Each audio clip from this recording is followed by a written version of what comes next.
Well, hello YouTube, it's me, Fortmaster, and I don't know how to classify this video. I mean, technically, it's a Game Grumps video, but, well, anyway, it's called This Book Isn't What You Think, and I think it's talking about the parody,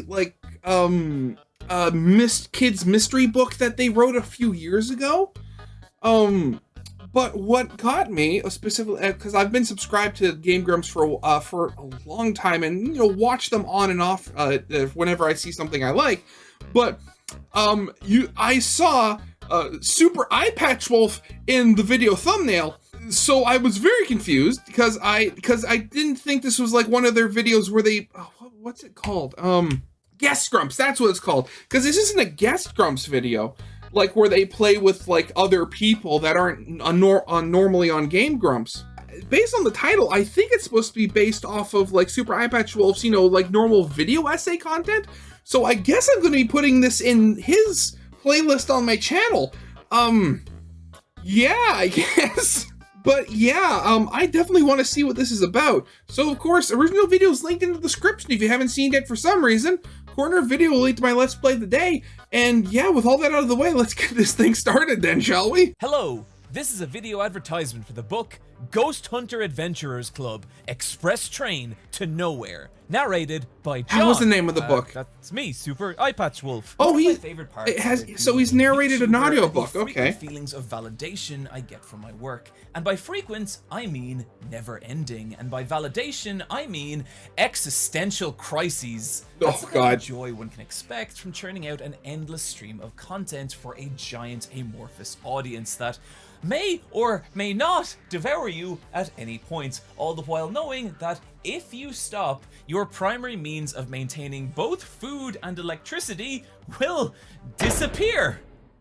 And it was well ruminated. Yeah, I can definitely see how that would get to somebody. I guess that would also get to see why some YouTubers are retiring. Oh god, I made myself sad.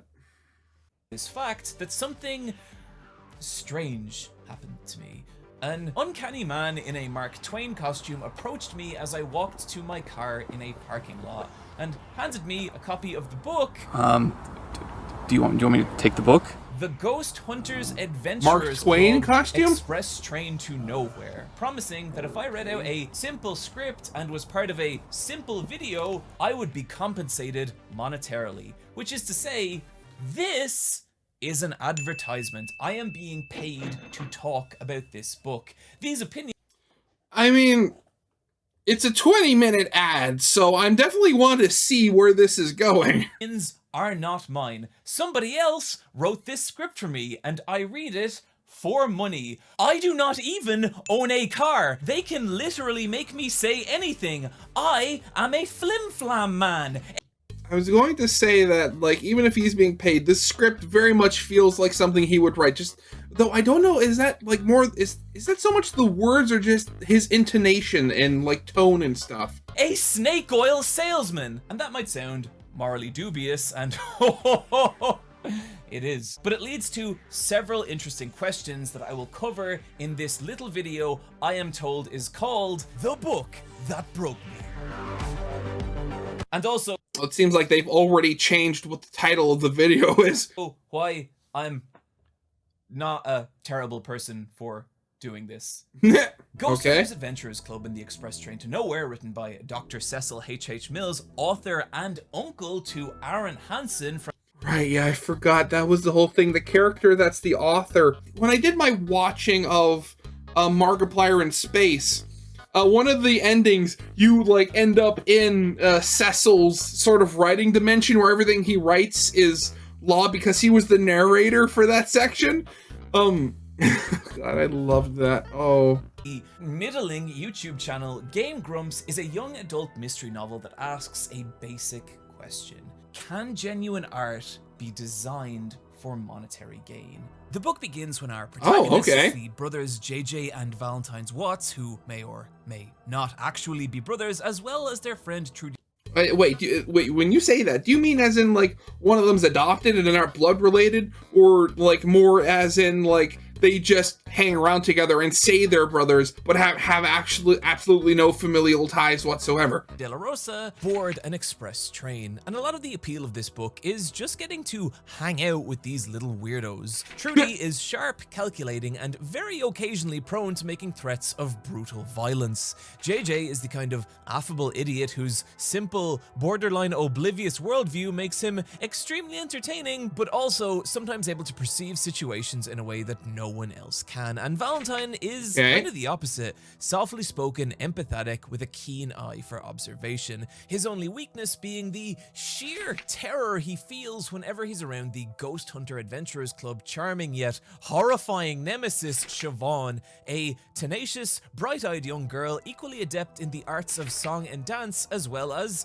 knife murder. Oh, okay, wonderful. Just go missing, the blame pinned on our young heroes, and chaos ensues. So far, young adult mystery novel, right? Well, yes, but here's where things start to get a little odd. See, one of the people aboard the train is Dr. Cecil H.H. Mills, whom you may remember from one paragraph ago when I said— He's the author? Dr. Cecil H.H. Mills. See, Dr. Cecil H.H. Mills is not only the author of this book, but also a character in it. One who is actively writing the story as it happens, and not only does he interact with the fictional characters of this world, but also you, the reader. Kid, I firmly believe with my whole heart that each and every person on Earth, no matter how young or old, should have a plan that will one day lead to them owning and piloting their own yacht. My dear reader, this novel you hold in your hands is my yacht plan, and I hope you will make it yours.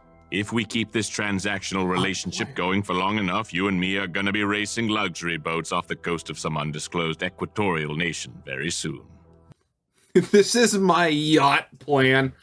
Oh, yeah, everybody needs a yacht plan. The other curious thing about Dr. Cecil is this is very clearly not a real person. It is Aaron Hansen in a wig and makeup. But when I asked about this in an email, he, that is to say the Game Grumps staff, denied it. Which I don't really understand why he'd do that. But look, it's not important. It doesn't matter. Yeah, of course. Art as commodity. Okay.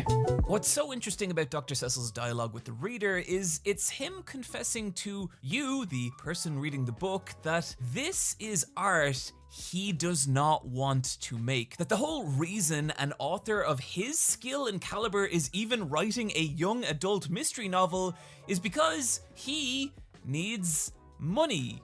He does not care about these characters. He doesn't even really care about this story. This is literally art that exists purely for monetary gain. Like a YouTuber reading out a script he didn't even write. Yeah, well, I mean, it is very important to keep the lights on. That is, I've never read the book, but after watching this, I might have to. But the very fact that the author, even the self-insert character of the author is just so disenchanted and like disinterested with the entire thing that's going on, you gotta love that.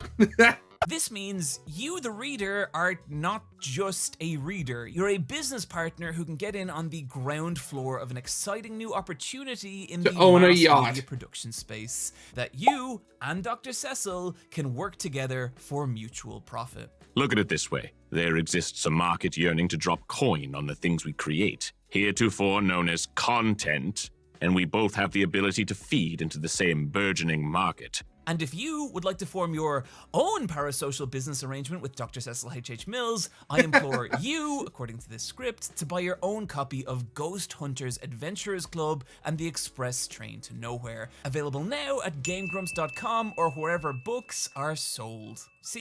Okay, so so he drops that he didn't write the script several times, and I have to genuinely ask. So I don't doubt that Game Grumps is paying him to make the video, but did they legitimately just hand him the script and say, you know, make a video in your style based on the script? Or did they basically say, make a video in your style about this book, but mention how, like, you didn't write anything or something? Or did he just come up with the whole thing, like, I didn't write this script, like, several times just to, like, get the point across about the book?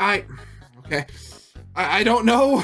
Whether you're creating a first-person shooter or writing a book, creators need to provide ample lore to encourage fan speculation and in-universe items that could be sold on Etsy or at Comic-Con. And Dr. Cecil is very clearly hoping this happens with Ghost Hunters Adventurers Club. He then reached into his satchel and pulled out a moist towelette from its Ghost Hunters Adventure Club branded packaging.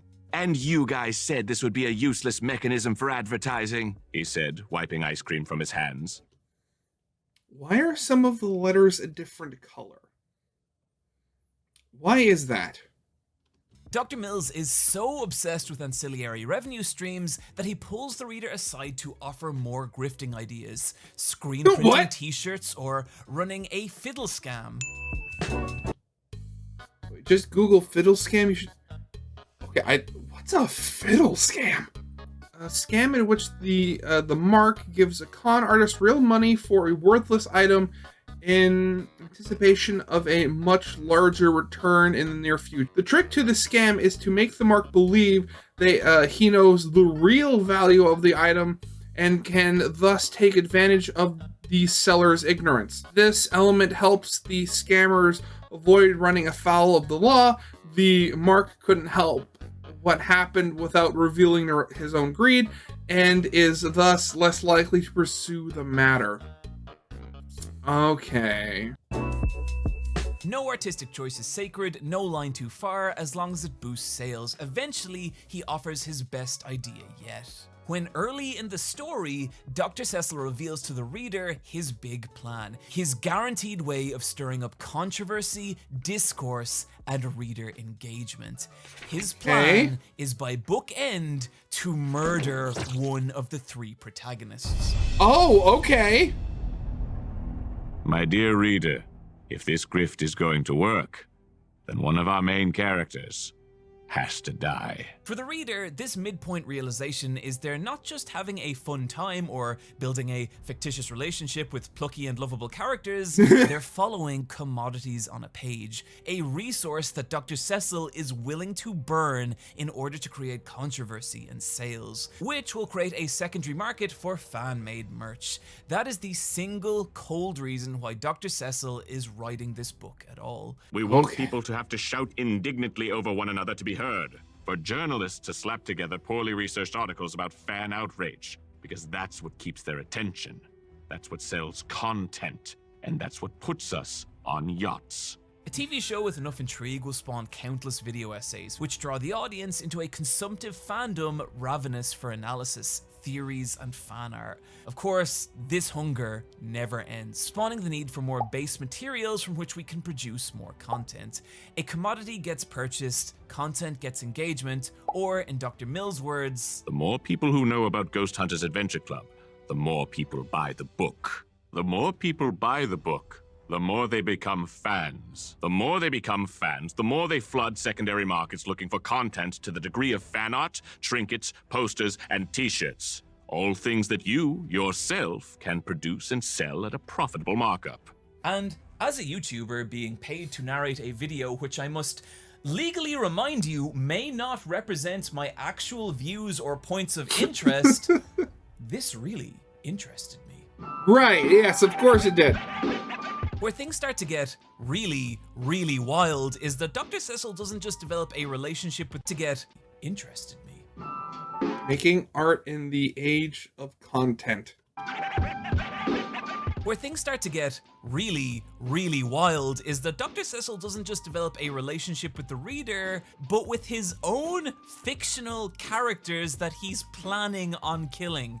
When Trudy wanders further into the train than Dr. Mills thought necessary for the plot, he realizes he hasn't even done the research on what an engine room looks like, or who works in one. In his panic, he writes a character called the Engineer to inhabit it.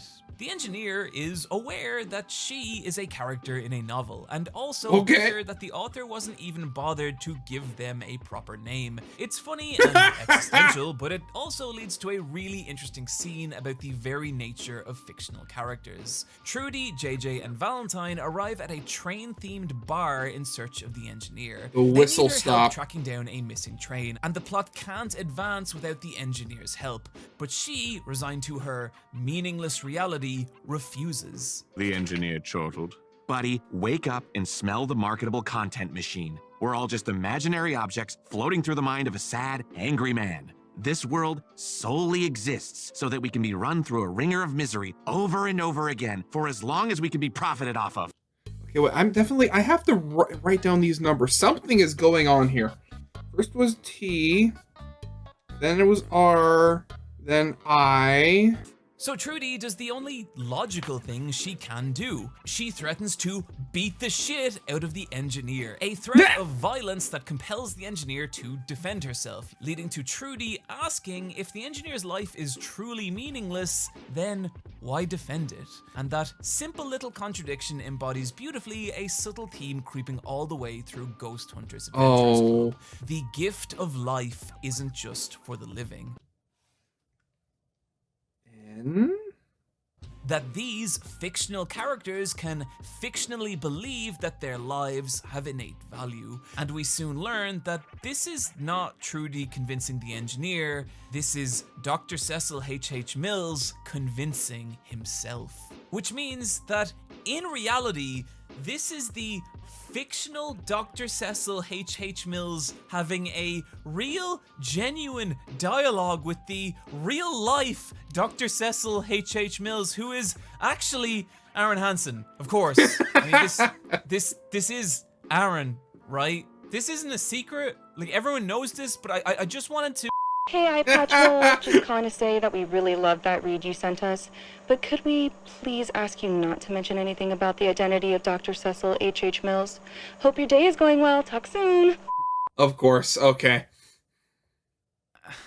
What's interesting about Dr. Cecil H.H. Mills' relationship with his characters is that he's essentially having this dialogue with himself as he slowly comes to terms with the idea that his own characters have value in and of themselves. They have thoughts and feelings beyond just what he wants. And that might sound overly meta and convoluted, but it's actually an oddly common phenomenon multiple writers have talked about. Take classic American authors Kurt Vonnegut's writing in Breakfast of Champions. Vonnegut, despite creating his characters and universe out of nothing, describes his relationship to them as if he controls them with stale rubber bands. Sure, he could invent their desires and innate characteristics, but at a certain point, a character's inertia pulls against the limitless possibilities of the writer's imagination, and so, as he writes it, Dr. Cecil begins to realize that the lives of his characters, they have real value beyond him. Does that include the fictional version of him that's already in the story? I'm just trying to figure out the web of relationships that's going on here, and... And this creates a problem. As mentioned, the entire reason for this book's existence is so Dr. Cecil can generate controversy by killing one of these three beloved characters, and then reap the monetary gain of said controversy. But now, he begins to understand that these fictional creations of his, they have value. They are worthwhile, and yet he still must figure out which one to kill if he wants his yacht plan to succeed. The characters I still love that. Understand that their own death is now inevitable, and as the story barrels towards a conclusion, Dr. Cecil H.H. Mills must choose. Does he let one of these characters, one of these little pieces of himself he has fashioned out of his own soul, die for monetary gain, or do the right thing?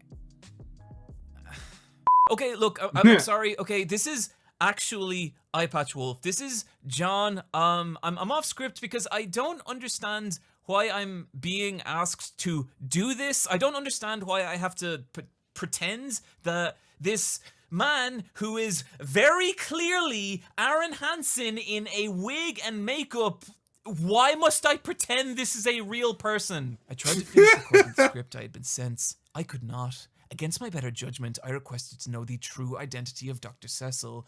My request was met with befuddlement. This is getting really weird, dude. Can we please just finish the recording and we can all move on from whatever is happening here? She was lying. I could tell. There's something afoot here. Oh, God. This is why I love Super Eyepatch Wolf. He just gets so weird. being played, and I treated like a meager pawn.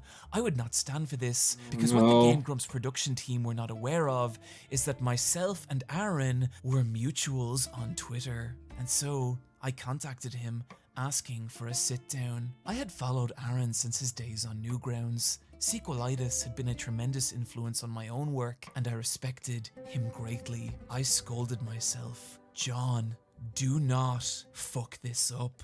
With Girl Chan 4 is, I got, I had a lot of stuff going on with Starbomb. I think you're pretending to be your own fake uncle who doesn't exist and writing teenage adventure novels through him. You're a liar. You're a goddamn liar, Aaron Hansen. Oh no. Aaron's silence signaled to me that I had absolutely fucked this up. I appreciate that you're excited about this, but it's not. That's not what's. He's real. He's my real uncle. Okay. This is a man that biologically exists. Yes. Yes, he's a real man. He's my mom's brother, and he's a real person. He has organs and bones. Oh my god, dude! I woke up early one morning, the shame of my encounter with Aaron just beginning to fade away. I went to my front door where awaited for me a letter from Dr. Cecil H.H. Mills. Oh no. What's going on? Mr. Eyepatch Wolf, words cannot describe my distaste of media criticism, and by that factor my distaste of you, the media critic. I believe that our society has devolved into a recursive state where cottage industries have formed around the consumption of consumption. It is not enough to enjoy something. No, the thing must be deconstructed. We must find the root understanding of it so as to squeeze the maximum enjoyment out of it. We must hammer its themes to pieces under the microscope lens of algorithmically profitable videos of at least 10-minute length so that the ads may be served against it. In this, I believe we are in danger of losing the soul of art, recognizing not what it means to us, but what it means to other people. Maybe sometimes Jurassic Park isn't a story about man's lust for scientific conquest, but instead a reminder of how cool dinosaurs are, and I think we should be content with that. On to you. I found your dissertation on Akira to be reductive, your take on Hajime no Ippo to be pedantic at best, and your thoughts on Silent Hill 3 wholly distasteful. And yet, you were pretty spot on about Shenmue 3. What a waste of intellectual property. John, I have said all of that so that I may say this. You ask questions. You search for quality, and you work to understand deeply that which you enjoy. And while I am always loath to pay anyone, let alone a critic, a compliment, I believe that your love of art shines through within the content you create, which I suppose is admirable. Regarding your repeated inquiries in regard to my existence, it was my hope that this letter would be proof positive as to my personhood. And yet, while I fully understand that this will not sate your appetite for understanding, something which I personally take joy in, I will tell you this. Maybe, to your point, the gift of life isn't just for the living. I wish you the best, Mr. Eyepatch Wolf. May our paths cross soon, so that we may settle this with a fist fight. I knew this was likely a ploy. A fist fight? There was no way Dr. Cecil H.H. Mills wasn't fictional, but why did it feel like he was here, addressing me, responding to my questions, and engaging with them on a human level? I read his letter over. Oh God, what's over, happening? Reading the borders of this concept, this thing, this person began to soften. I believe in a real person, or was he a fictional character? I genuinely didn't know anymore, but maybe it didn't matter. He's real to me, damn it. He's real to me. A major theme of Ghost Hunters Adventurers Club is that life is deserved by more than just the living, that our creations, that our art, it has life and value onto itself, and sometimes that's uncomfortable. Sometimes it is that art that makes us confront parts of ourselves we may not want to. And it's easy to turn it into something else. It's easy to turn it into content designed solely for monetary gain.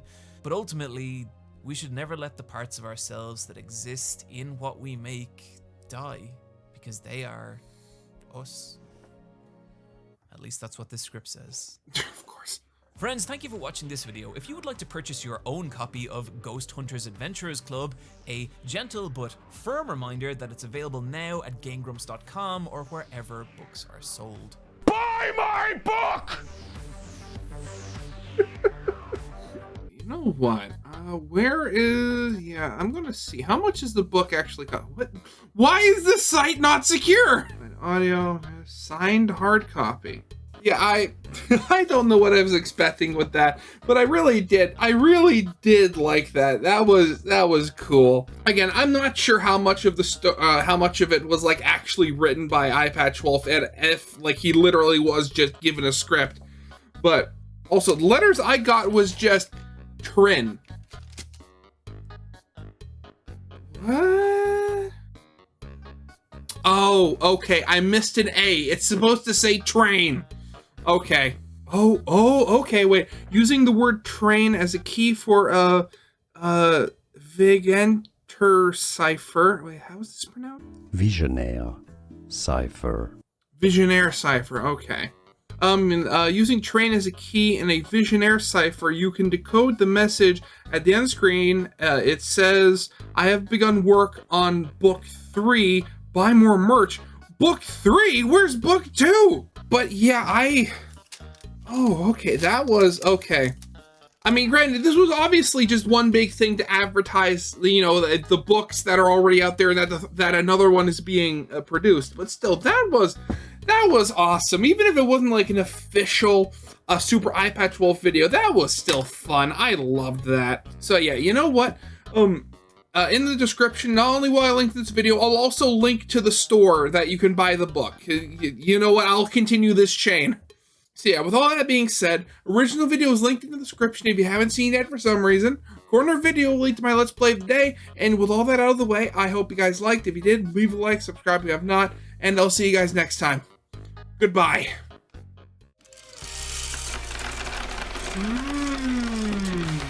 More! Jesus Christ, Aaron! Fine! Fuck! Alright!